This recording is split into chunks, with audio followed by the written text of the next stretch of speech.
Picture this. It's the summer of 1424. The air inside the Forbidden City was heavy, thick with incense, thick with dread.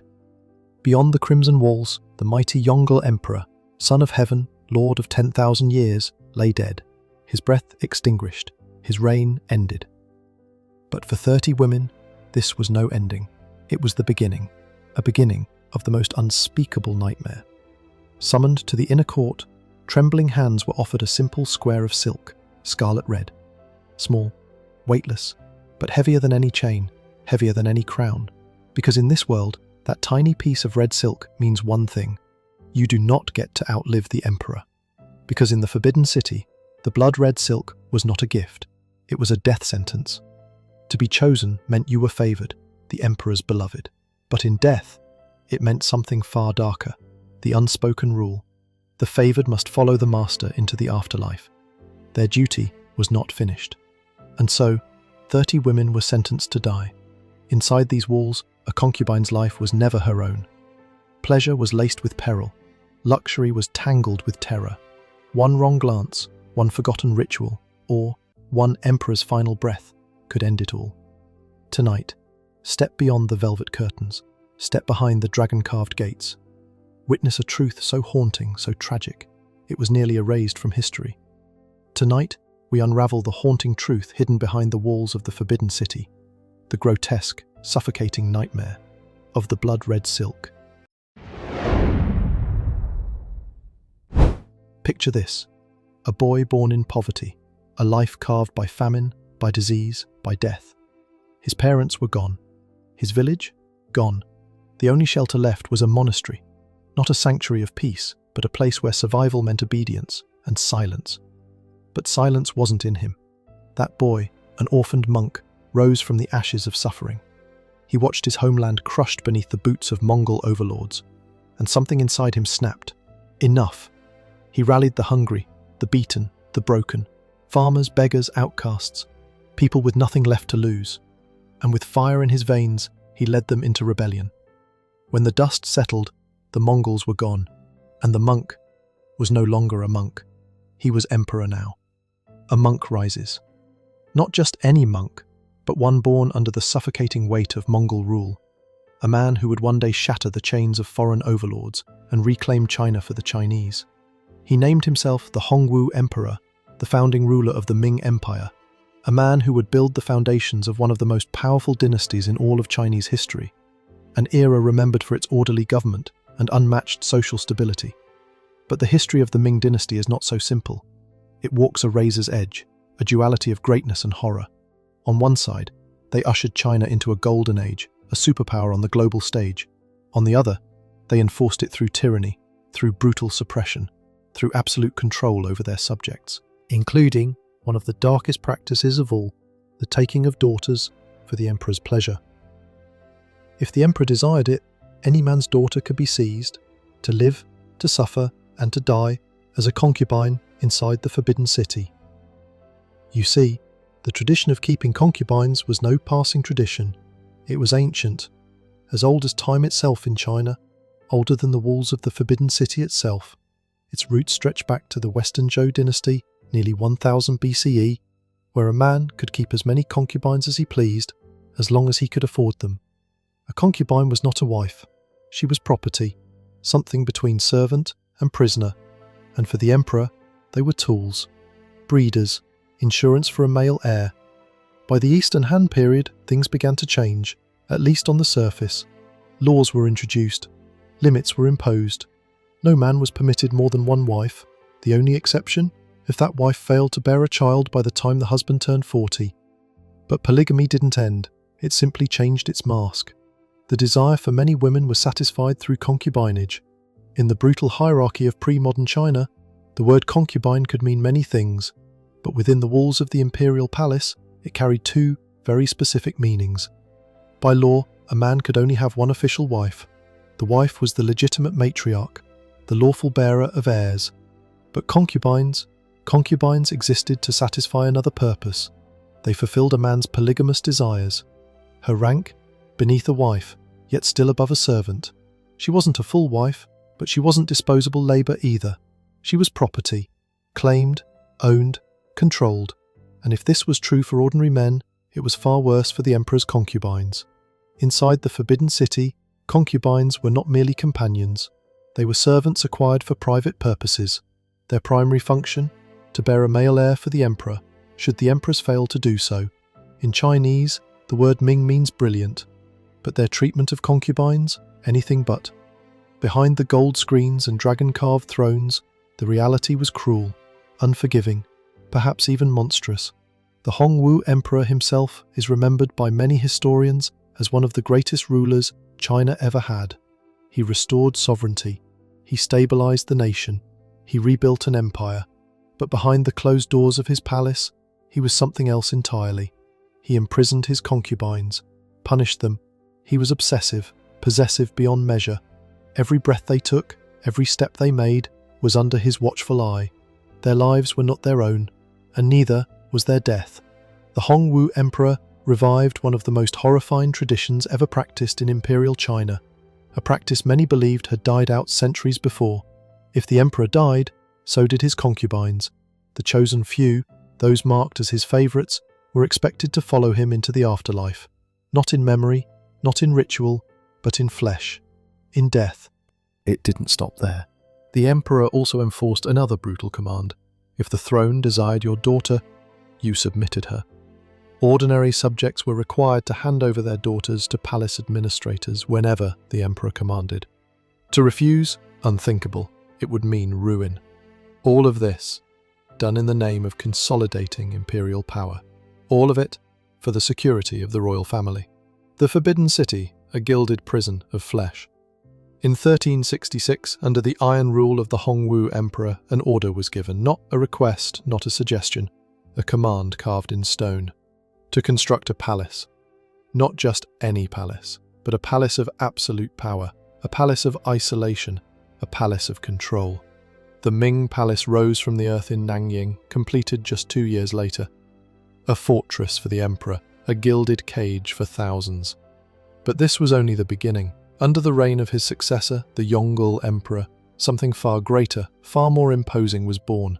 The Forbidden City, a sprawling, suffocating labyrinth of walls, gates and shadows. Built in Beijing, it would become the beating heart of Chinese imperial power for centuries. It stood as the capital for the final 2 imperial dynasties, the Ming and the Qing. But it was more than just the seat of an emperor. It was more than politics. It was more than power. It was a prison for thousands upon thousands of women, the concubines of the emperors, flesh bound by duty, souls shackled by expectation. Generation after generation of women were locked behind the crimson walls, forbidden to ever step beyond the inner court. Once inside, there was no leaving. Not alive, not free, their existence was simple, yet horrifying. A concubine's life was confined to serving the emperor, serving the empress, serving the emperor's parents. But, above all else, her body had a singular purpose, to satisfy the emperor, to bear him sons, male heirs, a future.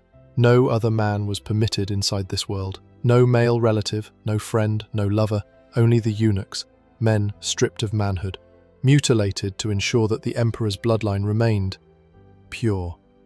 No rumours, no doubts, no illegitimate heirs, just one man's claim, over thousands of women. You've heard the phrase, a rooster in a henhouse. This was the most grotesque, monstrous version of it the world has ever known. Some emperors kept numbers so obscene it defies belief. Ordinary emperors housed as many as 9,000 concubines, but it was during the reigns of emperors like Yuan and Ling that the numbers spiraled into absolute madness.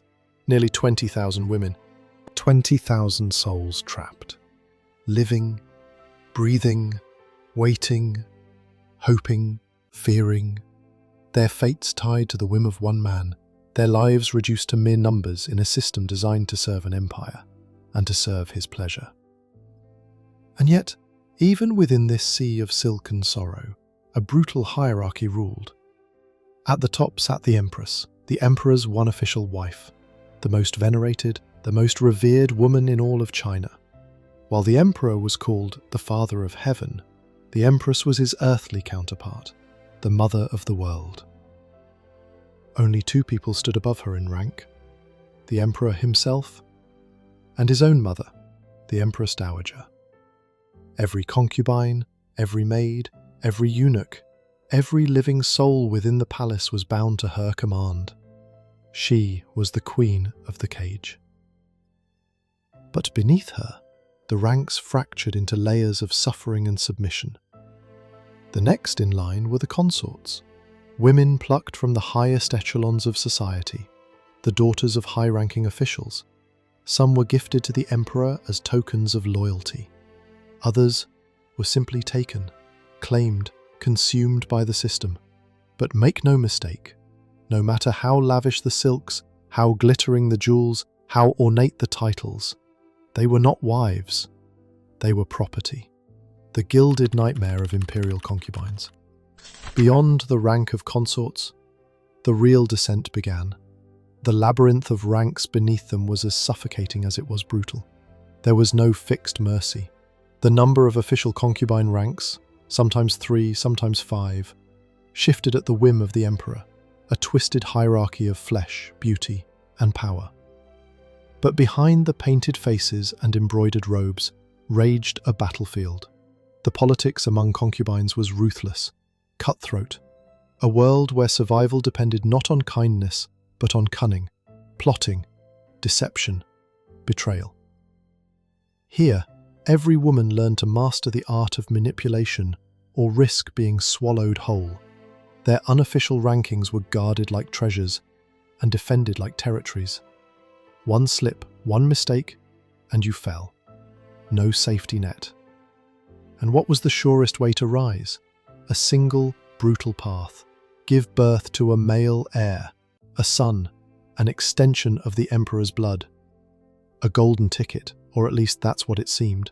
But with hundreds, sometimes thousands, of concubines imprisoned within the forbidden city's suffocating walls, the odds of being chosen, of even sharing a single night with the emperor, were terrifyingly slim. This was no life of pleasure, no life of leisure.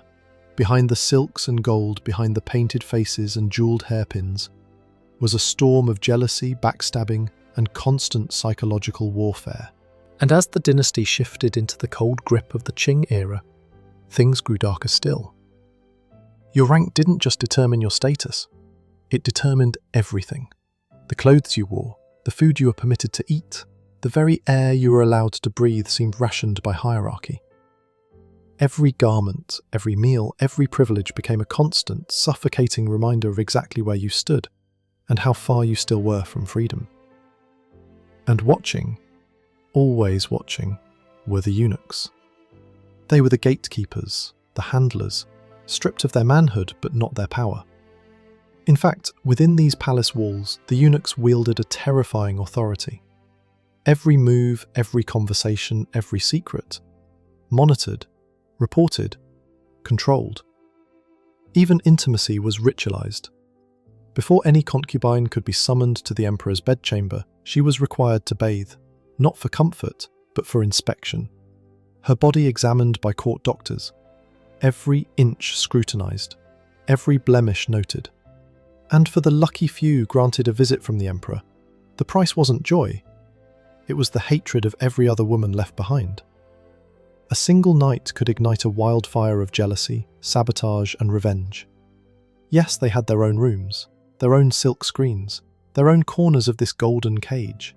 Days passed in monotonous cycles, powdering faces, applying makeup, sewing, practicing delicate arts, rehearsing the theatre of elegance, all while side-eyeing rivals. But here's the cruelest truth.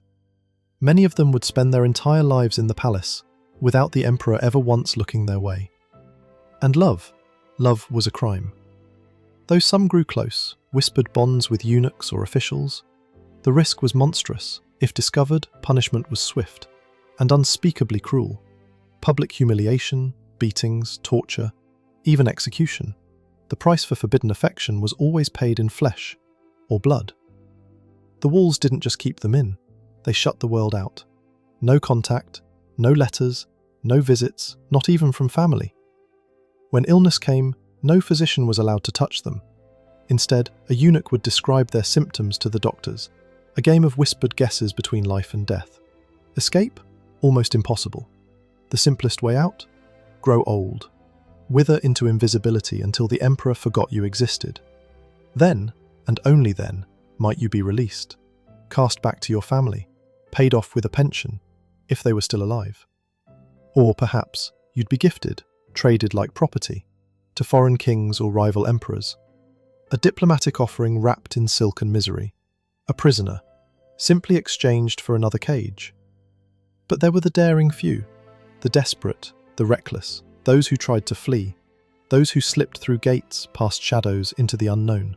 But if they were caught, there was no trial, no mercy. Only one fate awaited them, public execution. And so, most simply surrendered, gave in, became servants within the same prison that had stolen their youth, reduced to royal maids, or sought refuge in the cold, lonely silence of the nunneries. Through the endless river of Chinese history, the number of concubines who ever truly escaped their fates can be counted on a single hand. Among the countless women consumed by the machinery of the imperial court, some rose, and others were crushed beyond repair.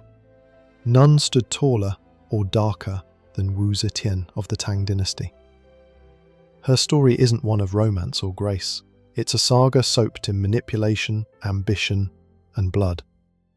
She began her life as little more than property, a concubine plucked from rural obscurity, chosen to serve Emperor Taizong at a disturbingly young age. She was just 25 when the emperor's lifeless body grew cold. By law, by cruel tradition, widows and concubines of a dead emperor were expected to vanish into monasteries, cast away, erased, buried alive behind temple walls in cloistered silence until death claimed them. But Wu Zetian refused oblivion. Instead of surrendering, she seduced the dead emperor's successor, Gaozong, and so began her merciless climb, clawing her way from mere concubine to empress, to sovereign of all China. By the time she crowned herself ruler of the empire, she was 66 years old. Her hands weren't just stained with ink from royal decrees, but with the ruin of anyone who dared stand in her way. But if Wu Zetian embodied ambition, then on the opposite end of history stood the face of decay, the face of collapse. Her name was Cixi. She, too, began as a concubine, a favourite of Emperor Xianfeng. But when the emperor died, leaving behind a 5-year-old son, Cixi seized the strings of power with a grip like iron. In 1861, the infamous Xinyu coup placed her as the sole force behind the throne. Empress Dowager, absolute, untouchable, she bathed in luxury, draped herself in gold and silk. But as the world outside the Forbidden City burned, she turned her back. She indulged, she consumed, she ruled.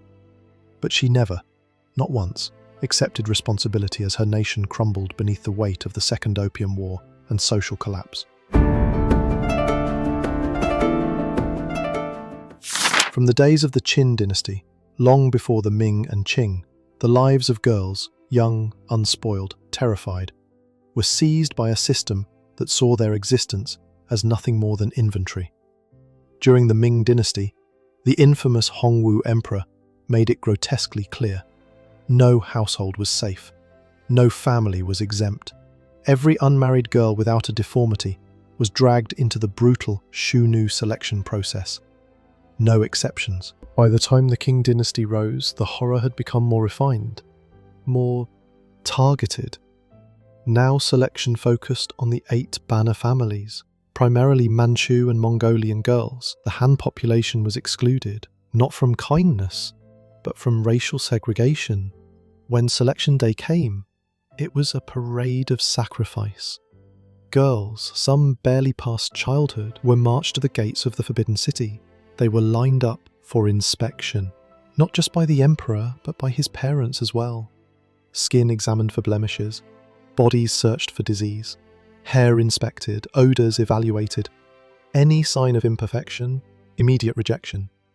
Fewer than 100 girls would make the cut, and for those lucky enough to survive this first humiliation, it got worse. They were sent to be trained, not educated. Nights spent under the control of seasoned palace women, specialists in transforming free souls into obedient shadows, taught how to walk, how to speak, how to bow. Alongside this submission, they were forced to learn arts calligraphy, chess, painting, dancing. Then came the second wave of inspections, even more dehumanizing. The emperor's own mother would personally root out any flaw. Do you snore? Do you sweat in your sleep? Do you talk at night? Do you walk in your dreams? Any flaw, any human failing meant rejection. And for the few survivors of this monstrous gauntlet, their reward was life inside a cage of gold. But even among the chosen, life was a nightmare. Bitter loneliness, endless jealousy, cruel politics. In truth, beauty itself was a curse, a trap, a gilded death sentence. For women in imperial China, their value hovered just above livestock, continually degraded, humiliated, demoralized, ignored. Concubines suffered even worse. Their place in the human hierarchy was rock bottom. It took unspeakable injustice for one of them to even dare push back.